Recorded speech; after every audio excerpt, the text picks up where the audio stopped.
Then on this fateful day, it was on Thursday, and they said, Daddy's around. I was like, who is Daddy? They said, Bishop David Oyedepo. Hey.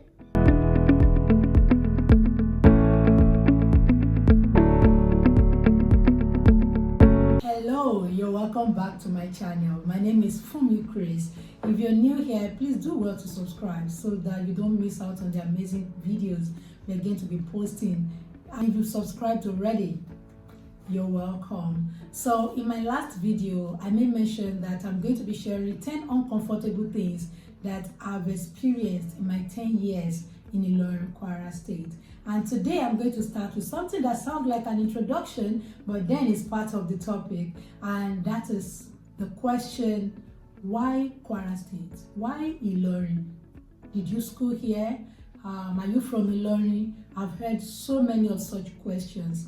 Okay, so I would like to do a little introduction to what brought me to Ilorin and why Ilorin is very significant in my journny. I'm from Ile-Ife in Osun State, but born and brought up in Ondo Kingdom in Ondo State, Nigeria. I had my primary and secondary education in Ondo Town, then my university education in Ibadan, University of Ibadan. In 2013, the organization was registered formally. Even though I started when I was in year 1 in the university, the moment it was registered, I was so happy and I felt this is what I've always wanted. This is what I've been waiting for. So because I was based in Ibadan at that time when the organization was registered, I just thought, okay, since I'm called to take care of street children, there are street children in Ibadan too. Then I went to Bere Oji and we tagged it Bere Project. So I went with 2 of my amazing friends and we went around Bere to ask them questions. But deep inside of me, I knew this wasn't it. The peace was not there.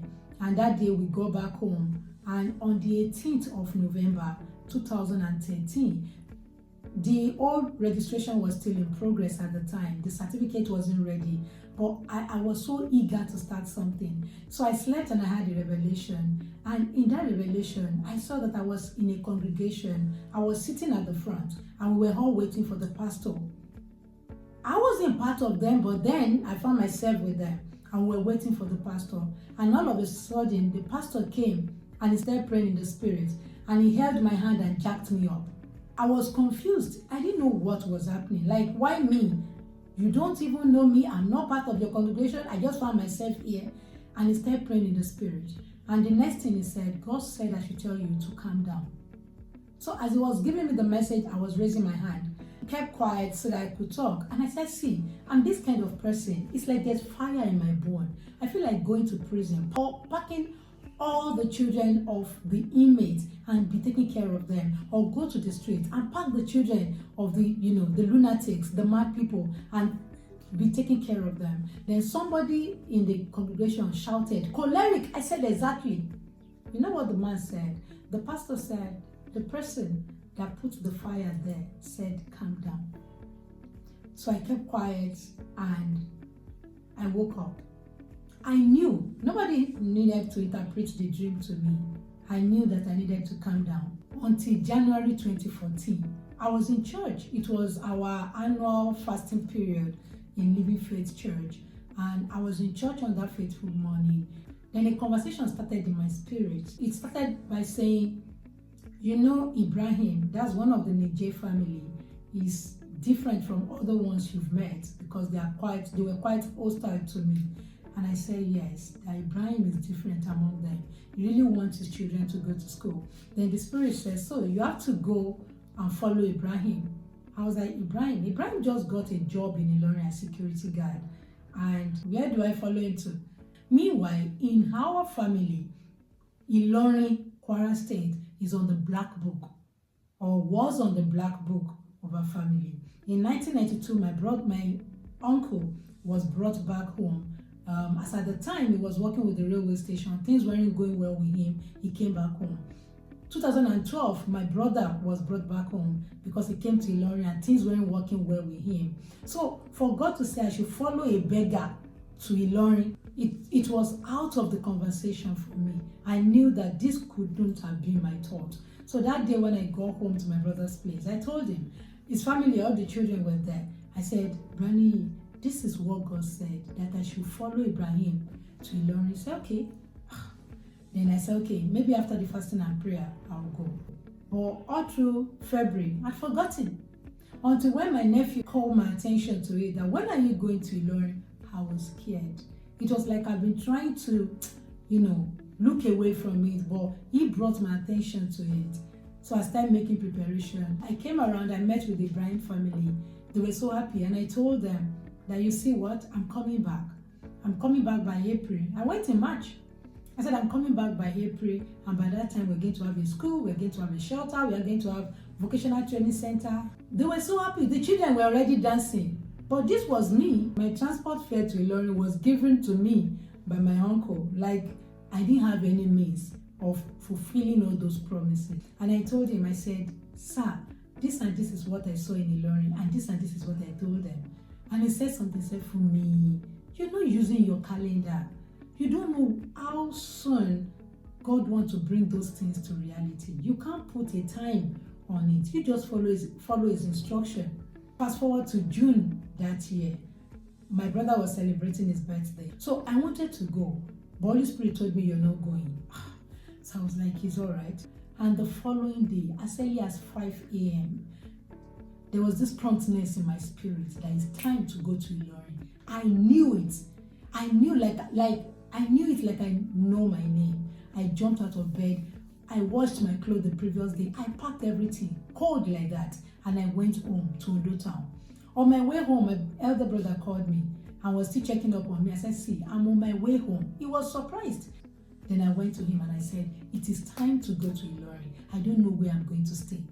I took my phone, I googled hotels in Ilorin, and I managed to get 72 addresses of hotels. I put a call through to all of them. But you know what? None of them took me in. They said they don't know me, and so they cannot take me in. And what was I even looking for? I wanted to come to Ilorin and spend like a week or two so that I can raise volunteers for the work. Imagine. And then I started asking family and friends, do you know anybody in Ilorin I can stay with? Nobody. Even the ones I thought, oh, these ones, they said, a visitor just left us last week. A visitor spent a month with us and just left. It was so terrible that even my brother told me at a point that I know of a woman, but she and her family are staying in one bed, in one room apartment. I don't know how conducive that would be for you. So, do you want me to ask her?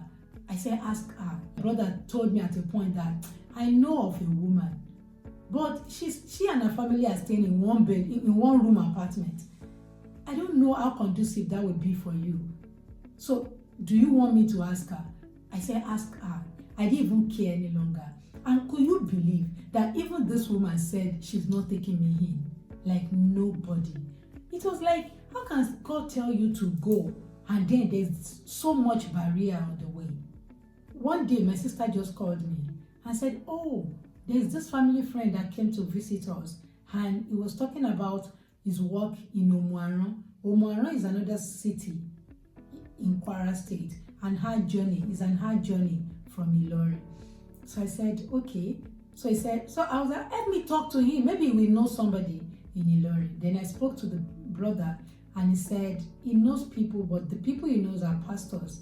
But if I won't mind, I can come and stay with him and his family in Omuaran. Then I'll be coming to Ilorin. There's nothing I could do. I told him there's no problem. So he said, okay, so when do you want to come? I told him I'll be there on Wednesday. And that day was like, I think Monday. So I went there, and it was so shocking because this brother was living in the chalet of Bishop Oyedepo's house. So I was staying with this family. Then I'll be coming to Ilorin, then going back to Omuaran. It wasn't so easy, but then I was happy because I knew I was at the center of God's vision for me. Then on this fateful day, it was on Thursday, and they said, Daddy's around. I was like, who is Daddy? They said Bishop David Oyedepo.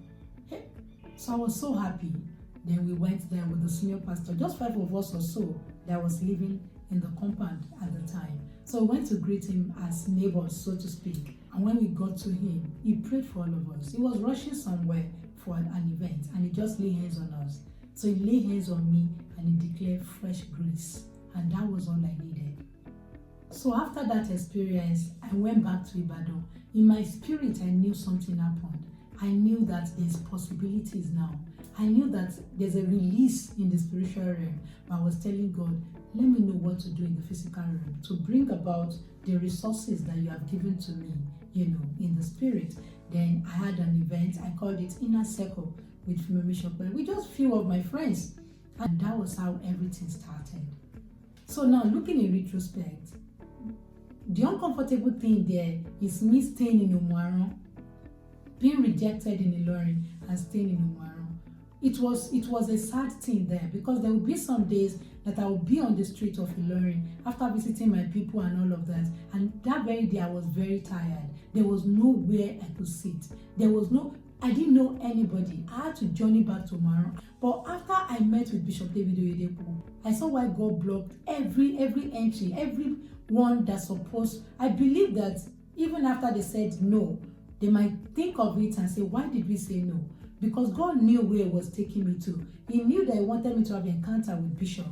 And that was why He blocked everything that could be an opening for me in Ilorin. So since then, I stopped seeing disappointment the same way, because I realized that God by Himself do close some doors. So He can shift our attention to the major door that He has opened for us. And it helped me not to be taking offense in people, because I know that God is with me. And if a door closes or someone disappoints me, God is in the know of it. So that is what I have for you today. I hope you're blessed by it. I hope you too can see God in every disappointment that might be coming your way. Some no's are actually yes in disguise. Thank you very much for staying tuned till this time. And I want you to know that what I have for us tomorrow is amazing. So thank you very much for watching. Please share the link. There might be somebody somewhere that needs to be blessed. Who knows what they are going through too? Maybe they need encouragement, and my story might, be that thing that will encourage them. Thank you very much. And guess what? I see you at the boardroom. Thank you very much. God bless you.